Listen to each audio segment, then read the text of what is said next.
തൃശൂരിൽ പ്രണയബന്ധത്തിന്റെ പേരിൽ യുവാവിനെ പോലീസ് ക്രൂരമായി മർദ്ദിച്ചതായി പരാതി. ചേലക്കര സ്വദേശി പ്രജിത് പിയാറിനാണ് മർദ്ദനം ഏറ്റത്. സമീപവാസിയായ പെൺകുട്ടിയുമായി സൗഹൃദമുണ്ടായിരുന്ന യുവാവിനെ സ്റ്റേഷനിലേക്ക് വിളിച്ചു വരുത്തിയായിരുന്നു മർദ്ദനം. സംഭവത്തിൽ മുഖ്യമന്ത്രിക്ക് പരാതി നൽകിയിരിക്കുകയാണ് യുവാവ്. 3 പോലീസുകാരാണ് തല്ലിയുണ്ടായിരുന്നത്. ഒരാളുടെ പേര് SI ജോളി, ഒരാളുടെ പേര് മനു, ഒരാളെ കണ്ടറിയാവുന്ന ഒരു പോലീസുകാരനാണ്. ഫോൺ വെച്ച് കഴുത്തിലേക്ക് നല്ല രീതിക്ക് അടിച്ചു, ചെറിയമ്പയ്ക്ക് അടിച്ചു. പിന്നെ അനാവശ്യമായിട്ടുള്ള വർത്തമാനങ്ങൾ പറഞ്ഞിട്ടുണ്ട്. ഒരാളോട് പുറത്ത് പറയേണ്ടാത്ത വർത്തമാനങ്ങൾ പോലീസുകാർ എൻ്റെ അടുത്ത് പറഞ്ഞിട്ടുണ്ട്. അതുകൂടാതെ പുറത്ത് കൊണ്ടുപോയിട്ട് നിലത്തിരുത്തിയിട്ട് കാല് 2 നിവർത്തി വെച്ചിട്ട് കാല് ചവിട്ടി പിടിച്ചിട്ട് ചൂരിലോണ്ട് അടിക്കുകയാണ് ചെയ്തത്. വിവരങ്ങളുമായി ലെവിൻ കെ വിജയൻ ചേരുന്നു. ലെവിൻ, അതിക്രൂരമായാണ് ആ യുവാവിനോട് പോലീസ് പെരുമാറിയിരിക്കുന്നത്. ഇതിൽ എന്ത് തുടർ നടപടി സ്വീകരിക്കപ്പെട്ടിട്ടുണ്ട്? ഏതായാലും ഇങ്ങനെ ഒരു മർദ്ദനത്തിലേക്ക് പോലീസിനെ വഴിവെച്ചത് എന്താണ്? നമുക്ക് പോലീസിന്റെ ഭാഗത്തു നിന്നുള്ള പ്രതികരണങ്ങൾ ലഭിക്കുന്നുണ്ടോ? നമ്മൾ ബന്ധപ്പെട്ടിട്ടുണ്ടോ പോലീസ് സ്റ്റേഷനിൽ?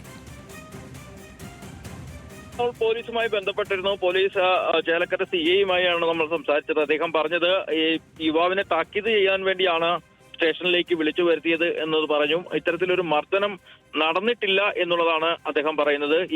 ഈ പരാതിയിൽ കഴമ്പില്ല എന്ന് തന്നെയാണ് അദ്ദേഹം പറഞ്ഞിട്ടുള്ളത്. പക്ഷേ യുവാവിന്റെ പരാതി ഇതിനോടകം തന്നെ മുഖ്യമന്ത്രിക്ക് കൈമാറിയിട്ടുണ്ട്. സംഭവവുമായി ബന്ധപ്പെട്ടുകൊണ്ടുള്ള കാര്യങ്ങൾ നടക്കുന്നത് ഇന്നലെയാണ്.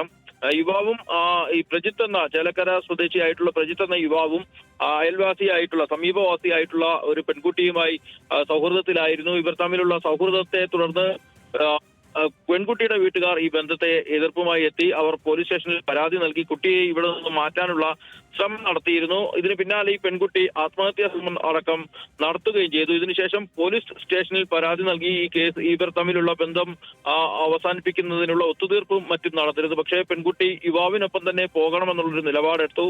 ഇതിനുശേഷം ഇവർ തമ്മിൽ കാണാനും ദിവസവും 10 മിനിറ്റ് സമയം ഫോണിൽ സംസാരിക്കാനുമുള്ള ആവശ്യം അല്ലെങ്കിൽ അത്തരത്തിലൊരു സൗകര്യം ചെയ്തു തരണമെന്ന് പെൺകുട്ടിയുടെ റിക്വസ്റ്റ് പോലീസിനുണ്ടായിരുന്നു. ഇതിന്റെ അടിസ്ഥാനത്തിൽ കുട്ടിയെ ഇവിടെ നിന്ന് മാറ്റുകയും പ്രായപൂർത്തിയായതിനു ശേഷം വിവാഹം കഴിപ്പിച്ച് നൽകാമെന്നുള്ള ധാരണയിലെത്തുകയും ചെയ്തു.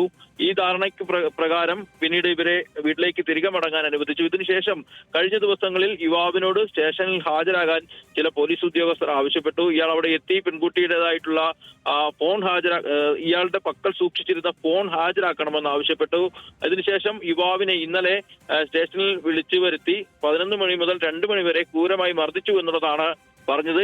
ഇതിന് മുന്നോടിയായി, ഈ സംഭവം നടക്കുന്നതിന് മുന്നോടിയായി യുവാവ് പെൺകുട്ടിയുടെ ഫോൺ അടക്കമുള്ള കാര്യങ്ങൾ നൽകുകയും പോലീസ് സ്റ്റേഷനിൽ തന്നെ പോലീസുകാർ തന്നെ അത് കൈപ്പറ്റുകയും ചെയ്തതാണ്. അതിനുശേഷം വീണ്ടും തുടർന്ന് സ്റ്റേഷനിലേക്ക് വിളിച്ചു വരുത്തി ഇന്നലെ മർദ്ദിച്ചു എന്നുള്ളതാണ് ആരോപണം. കാലിൽ കയറിയിരുന്നു കൊണ്ട് കാൽപാദത്തിൽ ചൂരൽ കൊണ്ട് അടിക്കുകയും മണിക്കൂറുകളോളം ഇതേ നിലയിൽ മർദ്ദനം തുടരുകയും അസഭ്യം പറയുകയും ചെയ്തു എന്ന് പറയുന്നു. അതോടൊപ്പം തന്നെ കഴുത്തിന് കുത്തിപ്പിടിച്ചു, ദേഹത്ത് മർദ്ദിച്ചു, പുറത്തു മർദ്ദിച്ചു എന്നുള്ളതൊക്കെയാണ് യുവാവിന്റെ പരാതിയിൽ പറയുന്നത്. യുവാവും ഈ സംബന്ധിച്ച് പരാതി നൽകി മുഖ്യമന്ത്രിക്ക് നൽകിയിട്ടുണ്ട്. ചേലക്കര താലൂക്ക് ആശുപത്രിയിലാണ് ഇയാൾ ചികിത്സ തേടിയിരിക്കുന്നത്. ആശുപത്രി അധികൃതരും ഇതുമായി ബന്ധപ്പെട്ടുകൊണ്ട് പോലീസിന് പരാതി നൽകിയിട്ടുണ്ട്. പരാതിയിന്മേൽ മൊഴിയെടുത്തതിനപ്പുറം മറ്റു നടപടികളൊന്നും ഉണ്ടായിട്ടില്ല. ചേലക്കര സ്റ്റേഷനിലെ SI ആയിട്ടുള്ള ജോളി സെബാസ്റ്റ്യൻ അടക്കമുള്ള ആളുകൾ സംഘം ചേർന്ന് മർദ്ദിച്ചുവെന്ന് യുവാവ് പരാതിപ്പെടുന്നത്. സംഭവത്തിൽ ചേലക്കര പോലീസിനെതിരെയാണ് വലിയ തോതിലുള്ള ആരോപണം വന്നിരിക്കുന്നത്. ഇപ്പോൾ ആരോപണമല്ല, അത് തെളിവ് സഹിതമാണ്. ആ യുവാവിന് ഗുരുതരമായി തന്നെ മർദ്ദനമേറ്റിരിക്കുന്നു, പരിക്കേറ്റിരിക്കുന്നു. ഇപ്പോൾ ആശുപത്രിയിൽ നിന്ന് തന്നെ പോലീസിനെതിരെ റിപ്പോർട്ട് ചെയ്തിരിക്കുകയാണ്. എന്നിട്ടും നടപടി ഉണ്ടാകുന്നില്ല എന്നുള്ളതാണ്. ഏതായാലും ഇതിൽ ശക്തമായ ഇടപെടൽ ആവശ്യമുണ്ട് എന്നുള്ളതാണ് ആ വാർത്തകൾ, ദൃശ്യങ്ങൾ, ആ യുവാവിൻ്റെ ബൈറ്റൊക്കെ സൂചിപ്പിക്കുന്നത്. അത്രയും സാഡിസ്റ്റിക്കായാണ് അവിടെ പോലീസ് പെരുമാറിയിരിക്കുന്നത് ആ യുവാവിനോട്. ലെവിൻ കെ വിജയനാണ് വിവരങ്ങൾ പങ്കുവച്ചത്.